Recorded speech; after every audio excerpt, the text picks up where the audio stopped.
Welcome into KC Sports Tonight. Happy Wednesday. Happy Hump Day, January 28th.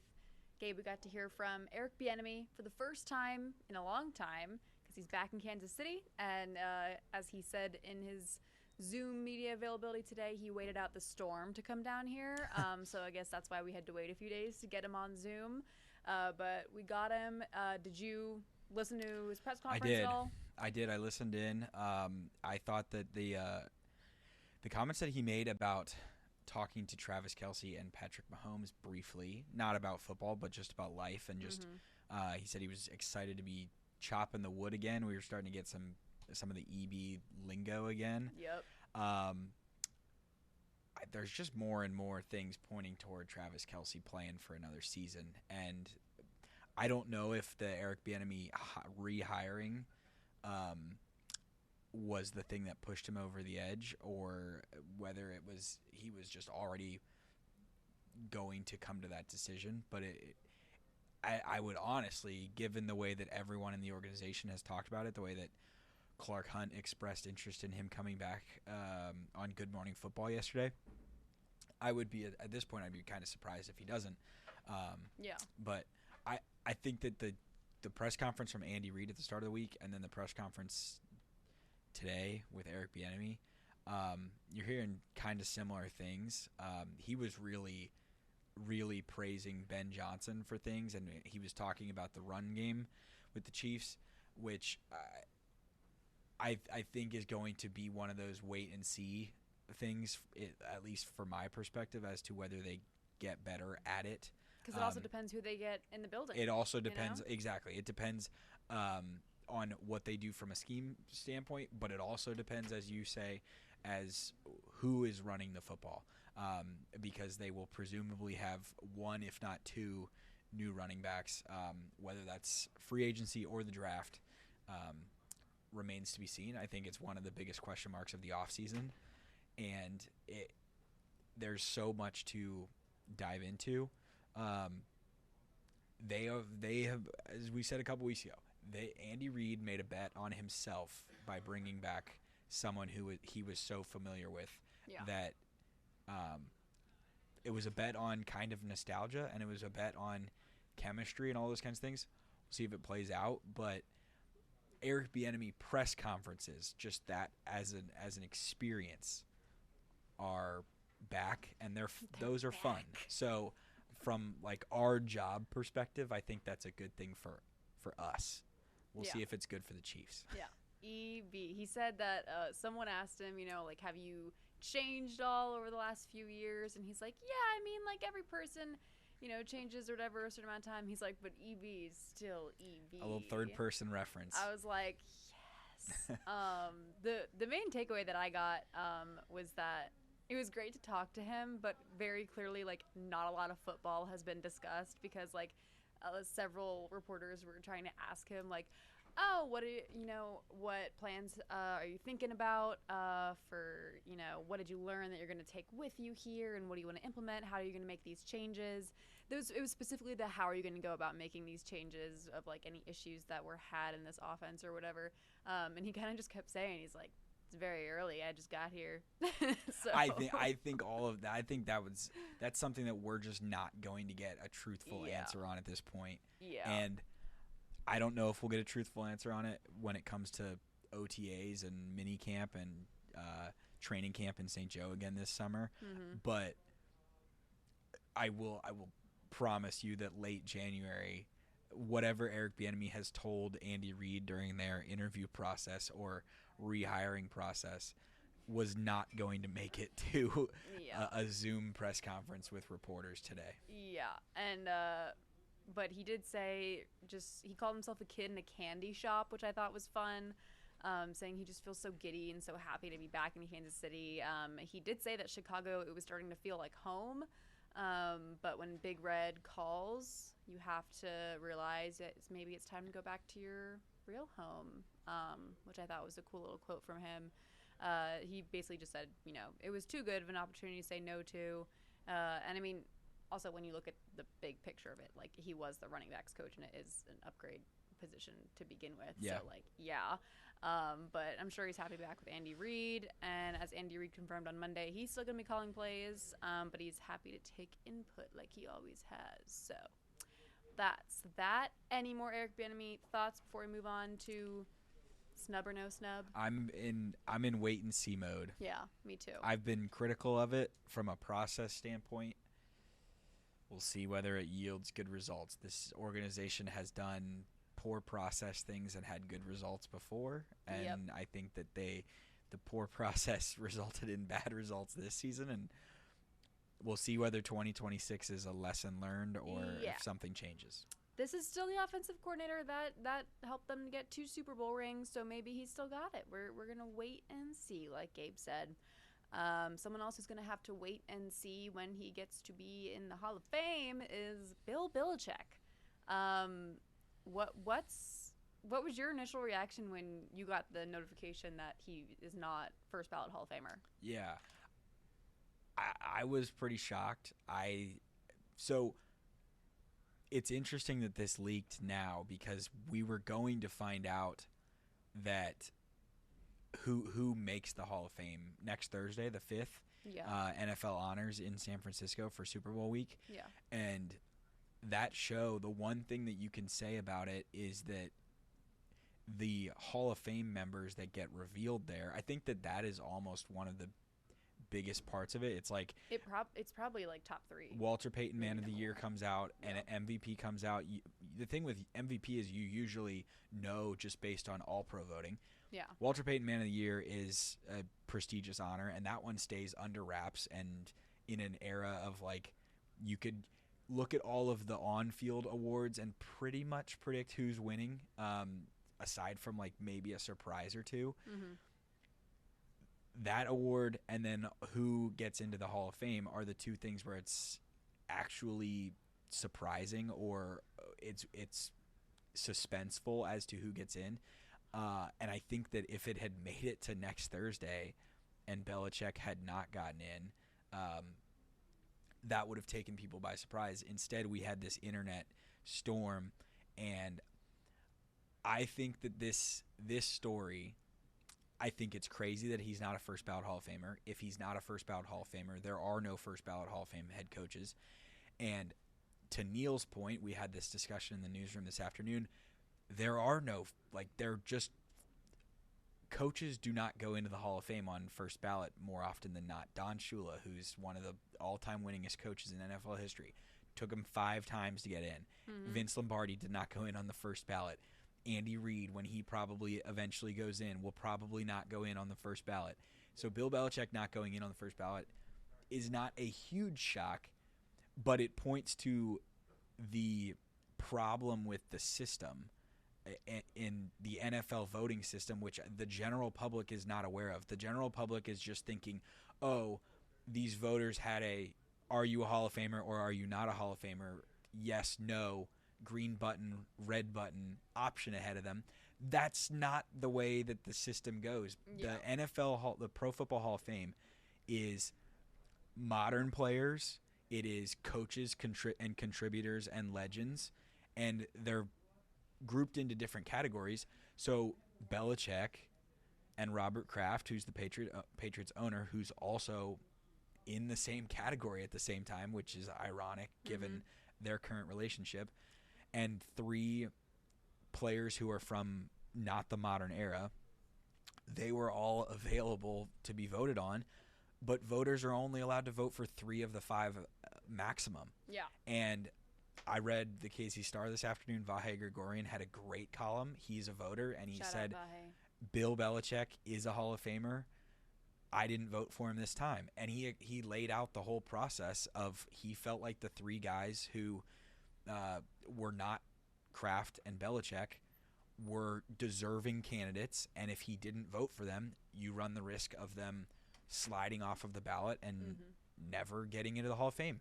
And he thought that is a bigger injustice than Bill Belichick being a Hall of Famer next year or the year after. Yeah, it's a great way to look at it. And shout out Vahe. I think that that's a completely fair argument to make.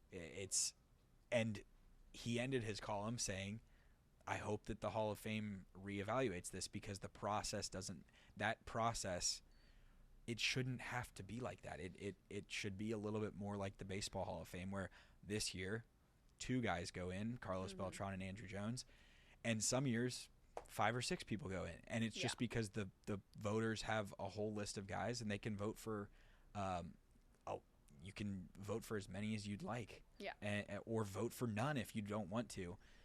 Whereas the Pro Football Hall of Fame has this process. So it's going to be interesting to see which names are the ones that got selected for this, and that's why it's so strange that this got leaked ahead of time, because it basically just shines a spotlight on the fact that Bill Belichick is not getting in right now.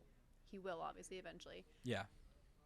And rather than being able to say, oh, okay, well, it actually makes sense as to why this person was prioritized this year, blah, blah, blah, blah, blah. Do you think it has more, do you think it has anything to do with the fact that Tom Brady kind of proved that it was him by winning a Super Bowl? You can argue it. You can argue the cheating stuff. Yeah. He's not the most clean. His resume is not just awesome football coach, great person, followed the rules to a T, all of those types of things. I guess here's my better question. Has his legacy been tarnished since Tom Brady left the Patriots? Because then you also put other things into it, you put his current standing, and college football coaching has nothing to do with this. So nobody was like, oh, he was a bad coach at North Carolina in 1 year. That's why he's not a first ballot Hall of Famer. That has nothing to do with it. I just think that the internet is not a place for rational discussion, and that's where most of the outrage is. And what the Hall of Fame does as a response to this will be interesting to me, because it's not – you're not going to have people wanting to vote for the Hall of Fame if all they do is get crushed for following your process, which frankly stinks. It's a bad process. Well, Adam Schefter did just push out on ESPN, whatever.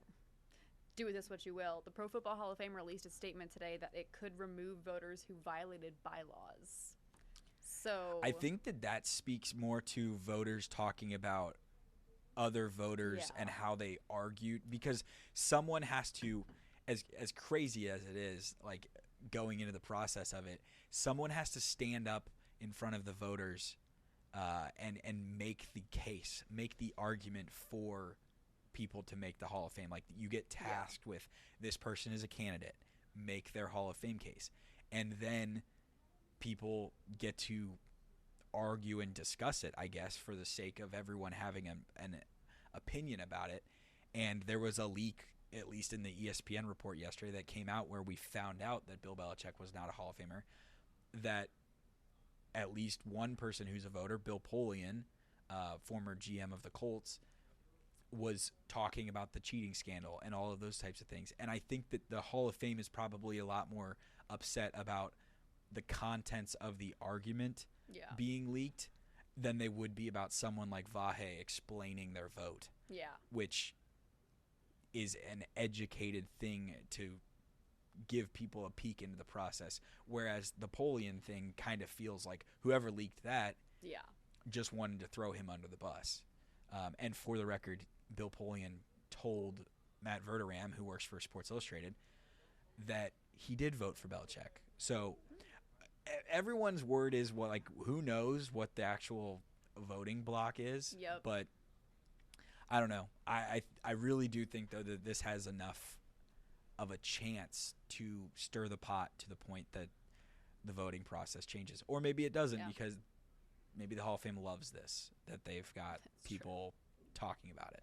Yeah, for sure. People for sure want to see who the names are going to be next Thursday now. So, all right, that's it for the NFL, because we have some more Jerome Tang comments to discuss. And I don't know what else to title it at this point other than Jerome Tang's comments. He is... Jerome Tang's excuses? Jerome Tang's excuses. Because that's what it was.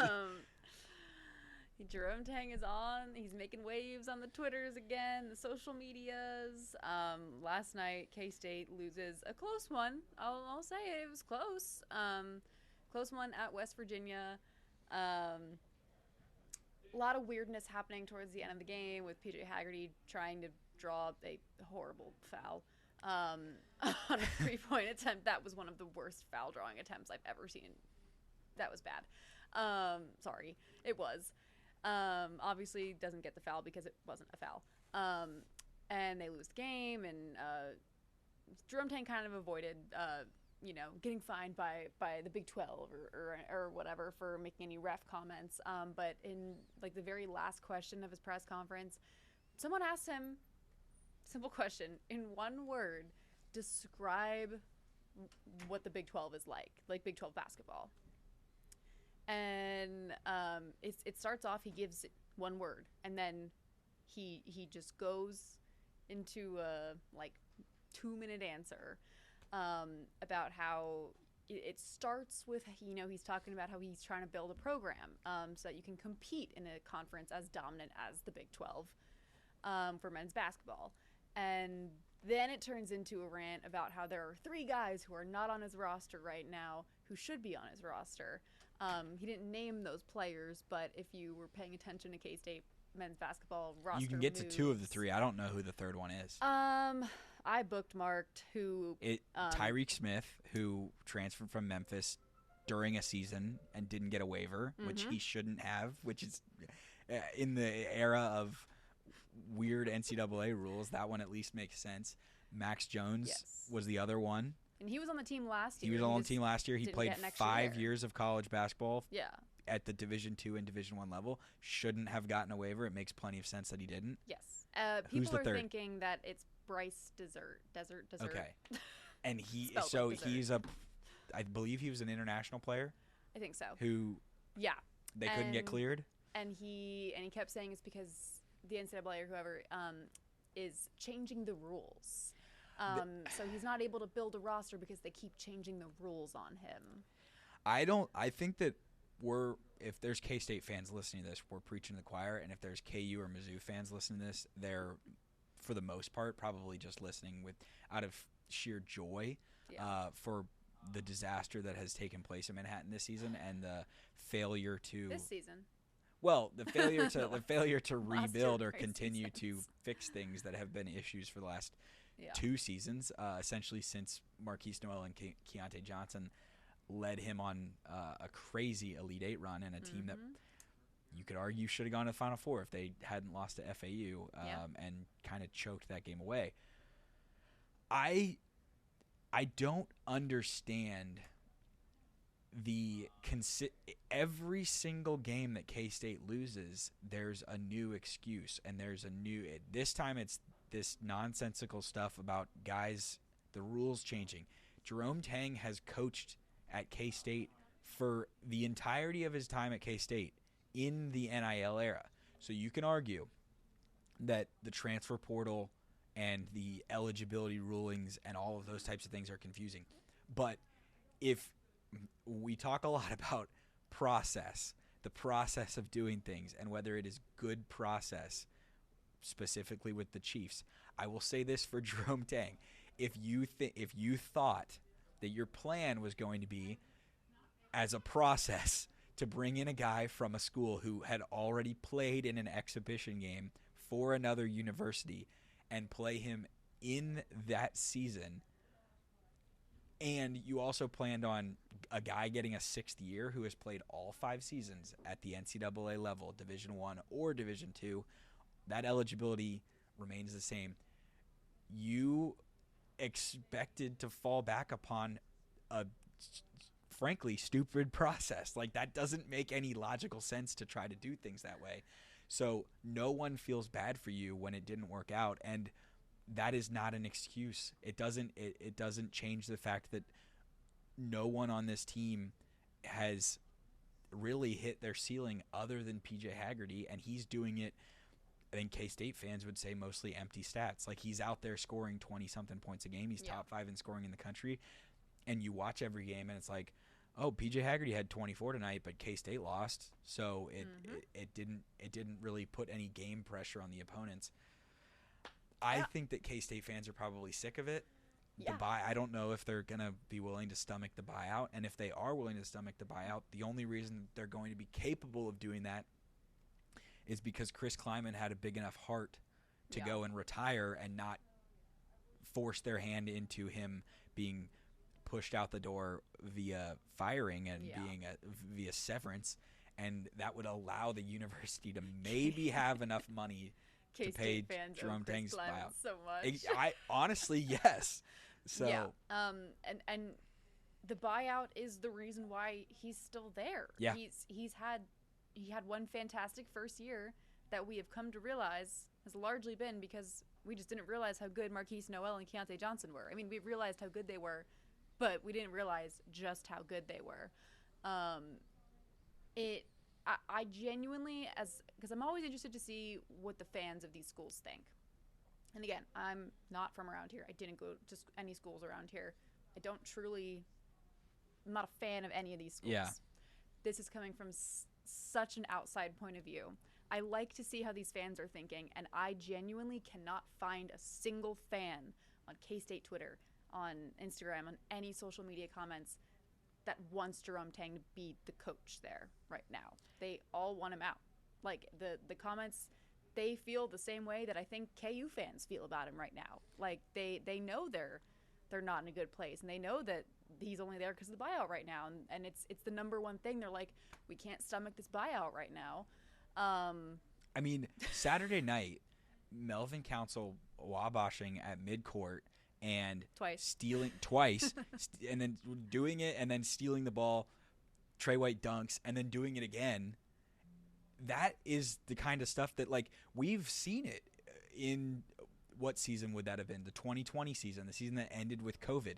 Yeah. There was a little bit of playing through the whistle, and it led to a fight in this rivalry series. And that's what makes rivalries great. And that's the point, is that he did something that was so genuinely, like, it should be viewed as disrespectful to the K-State brand and to Bramlage Coliseum, and no one on this roster felt the need to push back against it. If you watch CJ Jones, he just sadly takes the ball out and rolls it into David Castillo, and the game ends.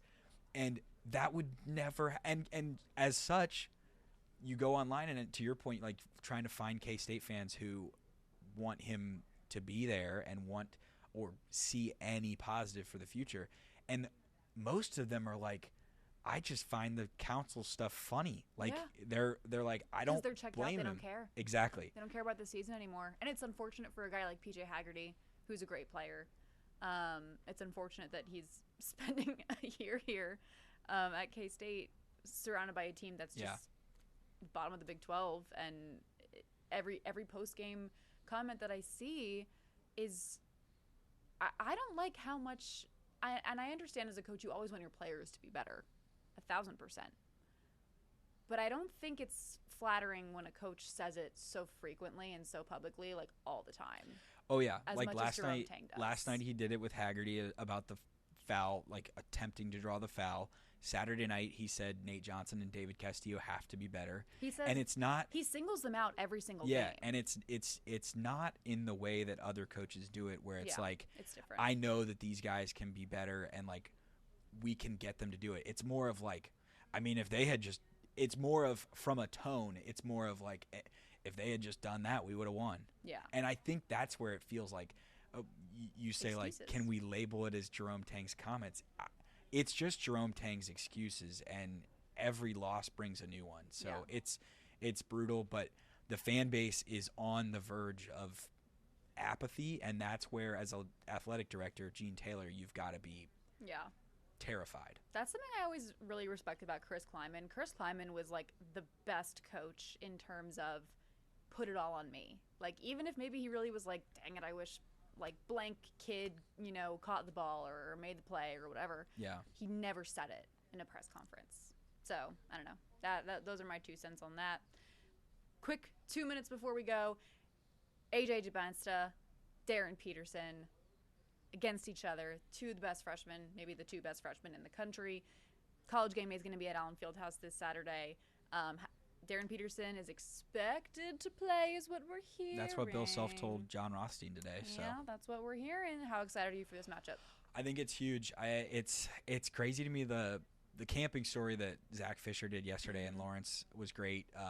Just to see that back, and it's special that they have the whole week because it's ironically the one spot in the schedule where KU has the whole week off just with the new Big 12 schedule. But just if you have, there's a lot to be made about college basketball and conference realignment and college football and like what you get as a fan. But if you're a KU basketball season ticket holder, or if you're just someone who just occasionally goes to a game or two a year, there's so many good options. Like you're getting Peterson versus DeBanza. You're getting next week presumably undefeated number 1 Arizona, and then in a couple weeks you get Houston, and all of those are home games. All of those are great environments. You've already gotten the Iowa State game this year. There's nothing better than there's few things better in sports than a fired up Allen Fieldhouse in a big game. We get that Saturday. We get that a couple more times this year. I'm thrilled to watch it. Yeah, I'm excited. I'm going to be there covering the game on Saturday, so y'all can stay tuned for all of our post-game coverage from that. It's likely, if not 1 and 2. It's 1 and 2. It's going to be 1 and 2 in the NBA draft, but at least top 5 if not. So it's going to be fun to watch. That'll do it for us here on KC Sports tonight. We're here every weekday at 5:30 and on Saturdays and Sundays at 10:30 over the air. Thanks for joining us.